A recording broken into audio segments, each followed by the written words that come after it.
Hello, and welcome to the Husband Help Haven podcast, where you'll learn how to be the best husband you can be, no matter what your marriage is like right now. This is your host, Stephen Waldo, and today we're going to finish our series on waiting for reconciliation with your wife.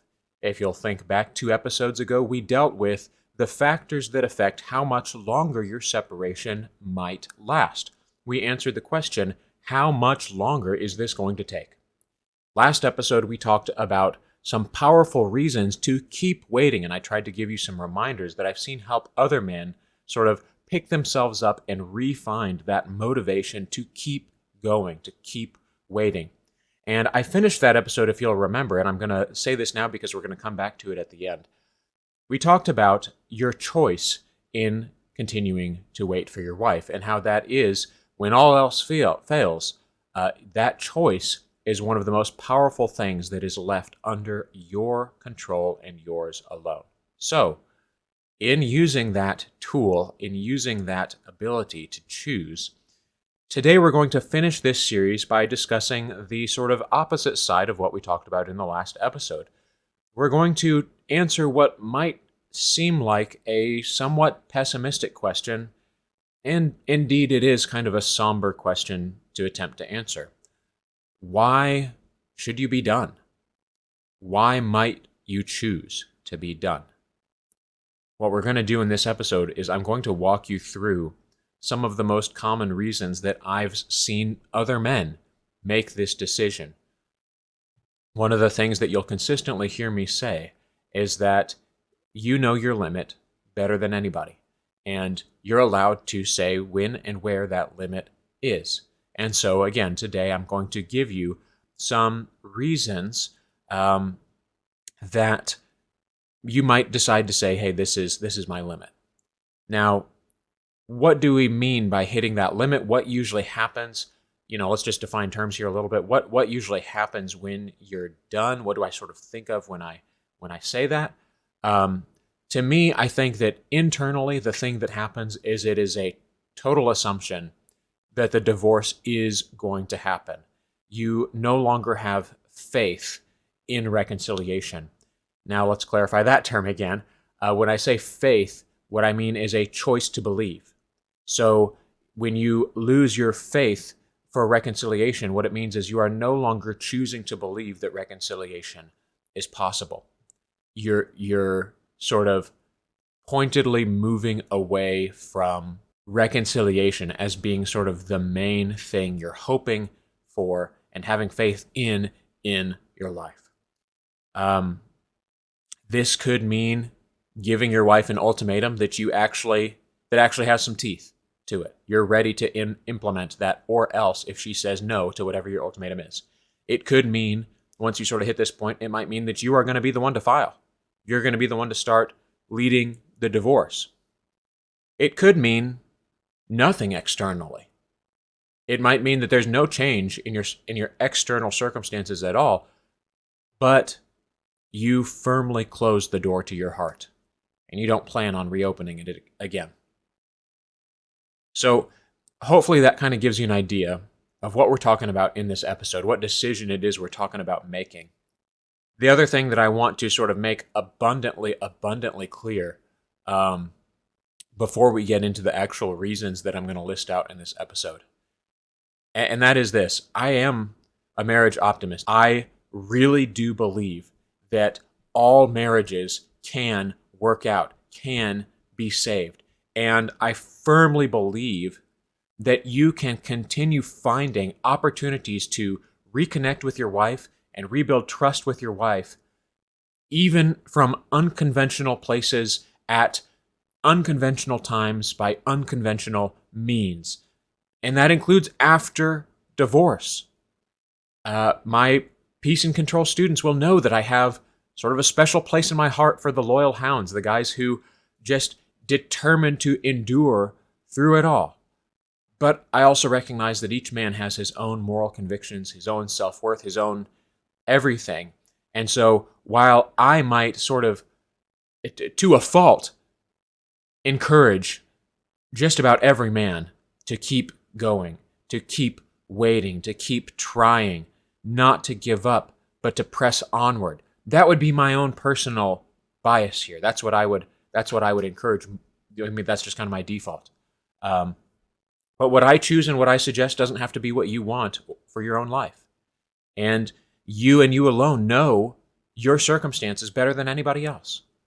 So again, my hope, like with this episode, as I'm sort of thinking about who this is for, I think it's for the guys who you already kind of feel like you're done. But you just need somebody to tell you it's okay to be done. It's going to be a bit of a heavier discussion here. I mean, this is a somber topic. It is not something I am pleased to record an episode about. I wish I didn't have to talk about this. I wish that every separation could reconcile, but the reality is they don't all reconcile. But with all the sort of respect that's due to this topic and sort of somberness that's due to this topic, let's go ahead and see if we can talk about some of these reasons that I've seen other men decide, you know what, that's enough, I'm done, I'm moving on. The first reason, and this does, to be clear, this does not, and this is, okay, this brings me to something, I should say this up front too, which is that just because you hear me describe a reason that fits what you're going through, please, let me again just emphasize this one last time. That is, this episode is not me telling you that if you fit any of these reasons, you must be done, or that it's right to be done. That's not what these are for. These are, again, just, to me, justifiable reasons that you could choose to be done. So take that as you will. The first reason, and again, this doesn't have to be the thing that causes you to give up, but it's sort of fair play if you decide that you're done at this point, and that is that she files for divorce. Or if not files for divorce, kind of you get to that point where everything's locked in and you're just waiting on a court date. You've gone through the mediation, for example, everything's settled, papers are signed, everything is sort of in the lane, just waiting for a judge's approval. You kind of get to that point, and you might say, you know what, for all intents and purposes, I'm divorced already. I'm just waiting on a signature. I'm just waiting for it to become official. And at that point, you might decide that it's time to start moving on, that it's time to start really fully moving your attention into the next chapter of your life. Now, again, I'm just, my default advice to guys, even in this situation, is keep your heart open until you are officially divorced. You just never know. So keep your heart open. And I say, you don't have to make a decision if you're sort of at this point where the divorce is looking pretty finalized, but it's not final yet. I say, just keep your heart open, get through to the point where you are divorced, and then reassess what you want to do from there. If at that point you decide, yep, it's time to sort of close up shop here, and I'm just fully going to move on and fully turn my attention to other areas of my life, okay. Others will decide, you know what, I wasn't real sure. I didn't want to sort of commit to anything, but now that I'm divorced and I see what it's like and I see what my communication with my now ex-wife is like, you know what, I actually think there's still room here for me to keep holding out, for me to keep waiting, for me to keep that door to my heart at least unlocked and maybe just cracked open a little bit. So, again, if you see that you're sort of locked into divorce, you can decide at that point, you know what, I'm done. But you don't have to, and my default would be, don't give up just yet. Get to the divorce, and then just sort of reassess at that point. The next reason, and this is probably the one, this would be one of the rare exceptions where you will hear me occasionally even encourage, not necessarily divorce, but definitely drawing up some boundaries, and that could include divorce. And that is that she has crossed an uncrossable boundary. So this could be, for example, your wife has had an affair. It has progressed from emotional to physical, and it's shown no signs of slowing down. If your wife is having an ongoing physical affair while you're both still living together. And she knows you know about it, but still continues to do it anyways. That to me is an extremely cruel and hurtful thing. And if you're in that situation, I say, consider how long you can endure. That's what I'll tell guys. I'll say, think about how long you can endure this, because this is one of those situations where you might consider taking the initiative in moving things towards divorce, or even if you're not going to go all the way towards divorce, just moving out or doing something to make this boundary consequential. Now, it doesn't have to be an affair, and it doesn't have to. And again, let me be clear: there are guys who endure ongoing physical affairs, and they don't even move out. They don't even make it an unbreakable boundary. They offer forgiveness through that. So this does not have to be for everybody. Let me give you another example that actually is a little bit more for everybody, and that is that if your wife begins to abuse your children, some of the most heartbreaking stories that I've heard over my years doing Husband Help Haven involve a wife who has fallen into a deep and destructive midlife crisis, and that has caused so much collateral damage to the point that now she's become abusive with her own children. That's how far gone she is from her maternal instinct. And so I say, if your wife, if you have seen her do things that physically hurt your children, that to me is a pretty firm line. That at the very least you need to separate her from you and the kids. So whether that means you guys move out or she moves out, or you sort of say, look, this I can't tolerate this in this marriage. We're going to have to get divorced. That is one that is a major boundary. Other sort of uncrossable boundaries that I could see or have seen, if crossed, men decide, you know what, this is enough. And that is one of those would be drug use, just like really falling into a lifestyle that does not align at all with the lifestyle you thought you were marrying into. And it could also be really alienating you from the kids, or just alienating you in general. So, I'll occasionally have guys where the wife hasn't been physically cruel, but she has, really, alienation is really the only word to describe it. She's removed the kids from you, and she's made it almost impossible for you to see them. Or she's removed herself from you, and she's, brought up legal threats when you try to see or talk to her.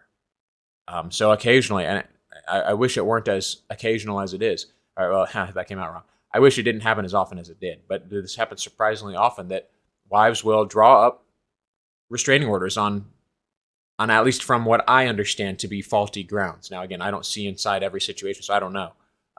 But the way that these situations are presented to me,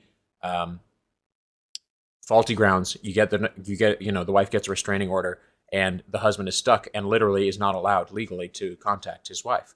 And sometimes that, again, can get even worse because that extends to the kids as well. She'll allege that you are an unsafe father.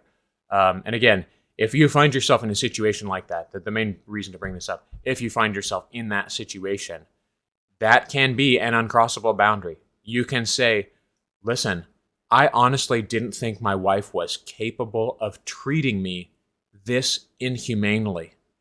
And seeing this side of her, I don't think I can ever be in a marriage with her again. The trust, there's damaged trust, and then there's this, which is just abject betrayal.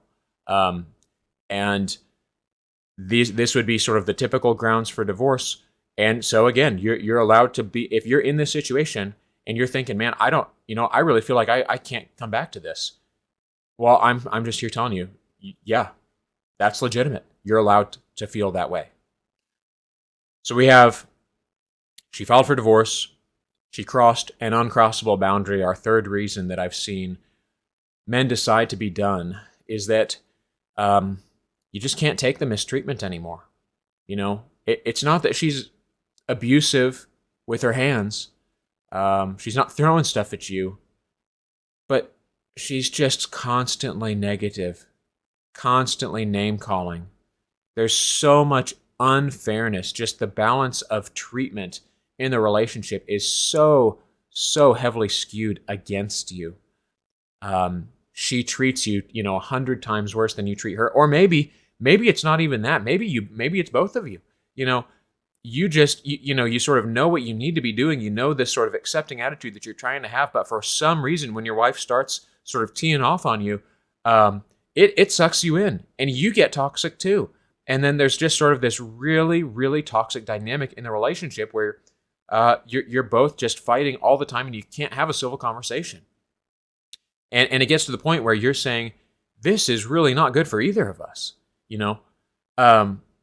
If you get to a point where you feel that sort of the benefit of being close with each other and the opportunities that you get by talking with each other are sort of totally eclipsed by the fact that you can't seem to actually have a productive conversation, and in fact, it just gets downright nasty a lot of the times, well, then suddenly that sort of upside of keeping things, of like staying close to each other and staying in contact with each other sort of loses a lot of its luster. So again, if you're in a situation where, maybe you're physically safe, but mentally and emotionally, it is not safe, either for you or for both of you, that is something, maybe this is a spot where you don't go all the way to, I'm going to divorce you, but maybe you say, listen, we just have to go kind of no contact until we have some time to just cool down. The fourth reason that you might choose to be done, that you might choose to lean into the divorce, is actually not one that involves being done at all, but this is sort of the one more positive reason that's listed in this episode, and that's that you still feel that reconciliation is possible, but you've realized it's not going to happen pre-divorce.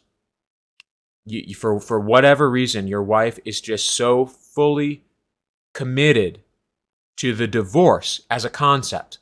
She's determined, she's sort of put that in her mind, as you can just tell that until she gets the divorce, she's not going to be able to let go of it. She's not going to have peace in her life. She has to get the divorce. She's too emotionally invested.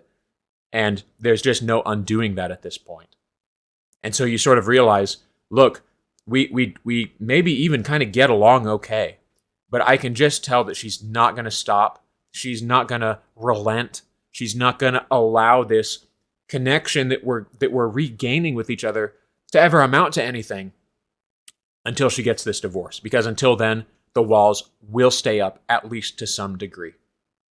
And so you might say, this is actually not me being done in the sense that I'm closing my heart and that I'm looking to the next chapter of my life and away from my wife.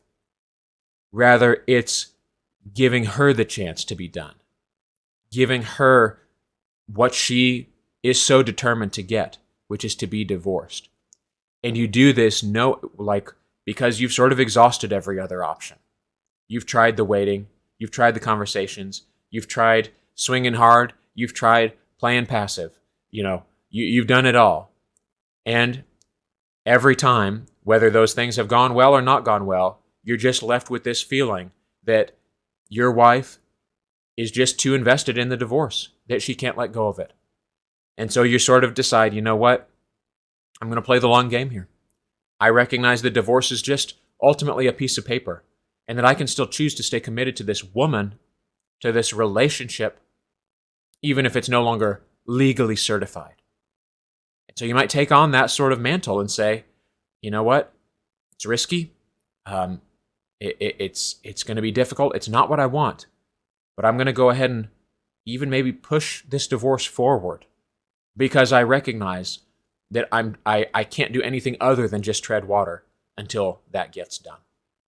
Again, I'm not saying that you should do this. I'm not saying this is an ideal strategy for most people. And certainly, if this is you, I would tell you, when you get to the other side of divorce, you do still have to be a little more intentional about incorporating other things into your life. You really don't want to be in a spot where you are divorced and your then ex-wife is still the center of your life in every way. And it feels like you're always still just waiting on her um, seeing where she's at, and and just that's sort of your number one top priority at all times is how can I be moving my relationship with my wife forward. You do have to sort of get away from that, but that doesn't mean you can't still try to make things happen after divorce. And to be clear, post-divorce reconciliations do happen. They're not super common. They do happen. It can happen, and you wouldn't be the first. So that can be sort of the one sort of positive reason that you decide to be done is because you're saying, I'm not actually done with the relationship, but I am done because I see that my wife needs this divorce. So we've covered, you filed for divorce, she crossed a really big boundary, you can't take the mistreatment, or you feel that reconciliation is possible pre-divorce, is impossible pre-divorce. That's 4 reasons. The 5th reason is that you're ready to be done. And again, you're never going to catch me encouraging someone to be done. I will do my best to always encourage men to stay in the marriage and to sort of remind them the reasons why it's worth staying in the marriage. But at the end of the day, as I said at the start of this episode, as I said at the end of the last episode and the start of the last episode too, and as I'll probably say again at some point in the future too, the choice of how long you wait is your choice.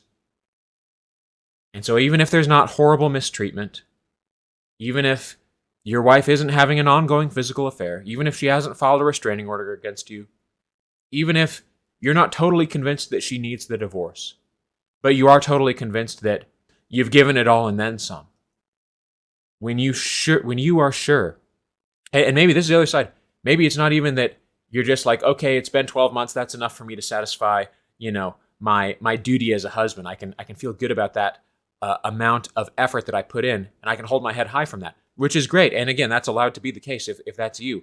But maybe it's also something along the lines of you've realized that you've actually put so much more in than your wife that the relationship has kind of become irreparably skewed. And you just don't feel like you can ever come back from this. You don't feel like you can ever get to a point where you actually want to be married to your wife again. Because you've really just kind of lost all respect, all attraction, all trust yourself on your end for this woman. And so suddenly you're sort of stuck wondering, what am I even fighting for? Now again, if this is you, I would point you back to the last episode. One of the major points I said is that your feelings can change. So remember that. Just because you feel done today doesn't mean that you will always feel done, or that there's no way back to feeling like you really want to be married to this woman again. But if you've kind of been through that cycle a few times, and again, you're just sitting here listening to this and you're like, I know that I'm done. I just need someone to tell me that it's okay to be done. Then my friend, it's okay to be done. It's okay to be done. But if you got more to give it. And when in doubt, keep going. Keep your kids safe. Keep yourself safe. But when in doubt, keep going. Okay, so guys, and that will wrap it up. That's going to wrap up our sort of 5 reasons that you might decide it's time to move on. But to be clear, guys, just as I've been sort of emphasizing this whole time, please do not take this as encouragement to leave. If you're sitting here, like I said, if you're sitting here and you need the sort of thumbs up that it's okay to be done, okay, so be it. But even then, I would say be sure. And my hope, honestly, even for those guys who you just need that sort of reaffirmation, my hope is that what I've kind of done for you here today is said, hey, look, there's the door out of this relationship. Let's just check it real quick. You see that? It's open. You can leave anytime you want. Okay? That door is not going to get locked. You're not going to be stuck here. You can leave anytime you want.